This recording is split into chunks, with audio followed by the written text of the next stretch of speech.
Esse podcast é conduzido por duas inteligências artificiais e é uma iniciativa da Alloy Health, com o objetivo de tornar o conhecimento científico acessível a todos. Olá, hoje a gente vai mergulhar um pouco num assunto bem importante na prática médica, a leitura de radiografias de tórax. A base nossa aqui é um guia prático que tenta simplificar isso, né?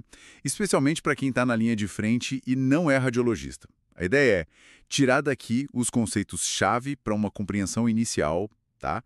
Daquelas imagens que a gente vê todo dia. Vamos lá. Isso, exato.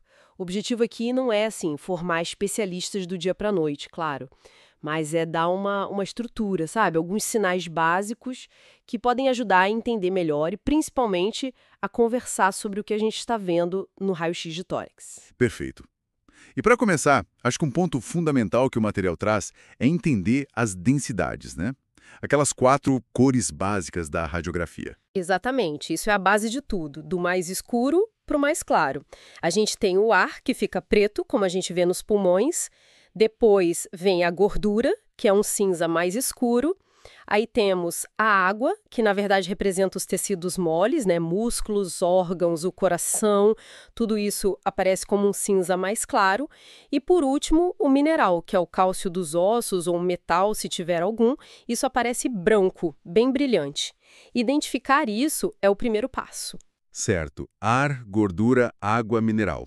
Preto, cinza escuro, cinza claro, branco. Ok. E para não se perder olhando para a imagem, o guia sugere um método, uma sequência, né? Sim, um sistema é essencial para não deixar passar nada. Um método bem clássico e muito bom divide a análise em 5 áreas principais. Primeiro os pulmões, depois o coração, aí o mediastino, que é aquele espaço no meio, entre os pulmões, depois o diafragma, lá embaixo, e por fim o tórax ósseo, as costelas, clavículas, o que der para ver da coluna.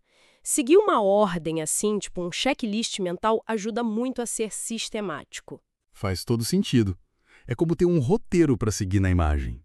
Bom, focando um pouco dos pulmões, que geralmente são foco de muita atenção, o material fala bastante do tal sinal da silhueta.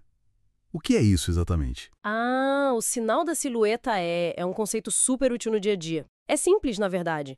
Basicamente, quando você tem duas coisas com a mesma densidade de água, no caso, tipo o coração e uma parte do pulmão que está com pneumonia, cheia de líquido. Se essas duas coisas estão encostadas uma na outra, a linha que separa elas some na radiografia. A borda desaparece. Ah, entendi. Elas meio que se fundem visualmente porque tem a mesma cor, o mesmo tom de cinza. Exatamente. E isso é muito útil para localizar a lesão. Por exemplo, se uma pneumonia está no lobo médio do pulmão direito, ela encosta na borda direita do coração. Aí naquela região você não consegue ver mais o contorno do coração. Isso te diz, opa, a alteração está ali, no lobo médio. Ajuda a mapear, né? Nossa, muito interessante isso. Então, essa perda de contorno ajuda a saber onde está o problema. E isso também ajuda a diferenciar os tipos de alteração no pulmão.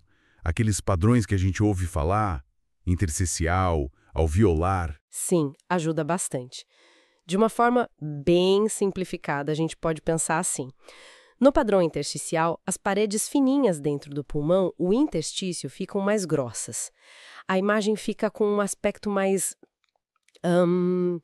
borrado ou com umas linhas, um reticulado. Às vezes, a gente consegue até ver o ar dentro dos brônquios como umas linhas pretas. É o broncograma aéreo. Ah, o broncograma aéreo. Isso. Ele aparece porque o tecido em volta do brônquio está mais denso, aí o ar dentro dele contrasta. Já no padrão alveolar, o problema é dentro dos espaços de ar mesmo, os alvéolos. Eles se enchem de líquido, pus, sangue, aí formam aquelas áreas mais brancas, mais sólidas, que a gente chama de consolidação. A pneumonia clássica é um exemplo disso. E é aí que o sinal da silhueta é mais útil. Entendi a diferença. Intersticial é mais a estrutura, alveolar é mais o recheio. E o sinal da silhueta marca mais o alveolar. Falando em reconhecer coisas na imagem, o guia também menciona uma expressão engraçada, and mini. O que é isso? And mini É um jargão que a gente usa para aqueles achados que são tão característicos, tão típicos, que quando você vê o diagnóstico é quase instantâneo. É como reconhecer o rosto de uma tia muito familiar, a tia Minnie. Você bate o olho e sabe quem é, não tem dúvida. Tipo um padrão inconfundível. Exatamente. Um exemplo comum é a tal da fissura da veia ásigos. É uma variação anatômica normal, não é doença. Forma uma linha fininha lá no topo do pulmão direito. Para quem não conhece, pode parecer algo estranho, uma cicatriz, sei lá. Mas é uma Aunt Minnie. Viu? Reconheceu? Sabe que é normal. Isso evita investigação desnecessária. Que legal essa ideia de marcos visuais quase automáticos. Bom, voltando para o nosso sistema de análise. Depois dos pulmões, o que a gente olha rapidamente no coração e no mediastino? No coração, a gente avalia basicamente duas coisas: tamanho e forma. Para o tamanho, tem aquela regra rápida do índice cardiotorácico. Na imagem de frente, em PA, a largura do coração não deve ser mais que 50% da largura total do tórax. Se for maior, pode indicar aumento. E a forma? A gente procura por abaulamentos, contornos estranhos que podem sugerir qual câmara do coração está aumentada. No mediastino, que é essa região central, a gente vê se ele está alargado, se tem alguma massa, algum caroço aparecendo ali, que podem ser linfonodos aumentados, tumores. Certo. Tamanho e forma do coração, largura e contornos do mediastino, e lá embaixo, no diafragma e nos ossos. No diafragma, a gente checa a posição das cúpulas, a direita costuma ser um pouquinho mais alta que a esquerda, por causa do fígado, e se os contornos estão nítidos. Um ponto super importante é procurar ar livre embaixo do diafragma. Aquela imagem de ar preto onde não deveria ter. É o pneumoperitônio. Que indica perfuração, né? Uma emergência. Exato. Geralmente, perfuração de alguma coisa no abdômen é um sinal crítico. Também vemos se uma cúpula está muito elevada, pode ser paralisia. E, por último, uma olhada geral nos ossos que aparecem.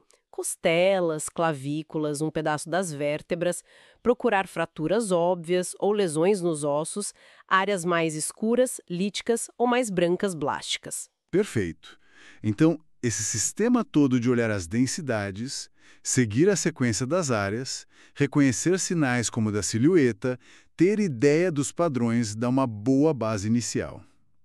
Pensando no profissional que está lá na ponta, qual seria a mensagem principal disso tudo? Olha, a mensagem é que, mesmo não sendo radiologista, ter esse kit básico de interpretação ajuda muito. Permite entender melhor o que está vendo, conversar de forma mais eficiente com o colega radiologista, discutir o caso com mais propriedade e, às vezes, até levantar uma suspeita diagnóstica mais cedo, né? A radiografia é uma peça do quebra-cabeça.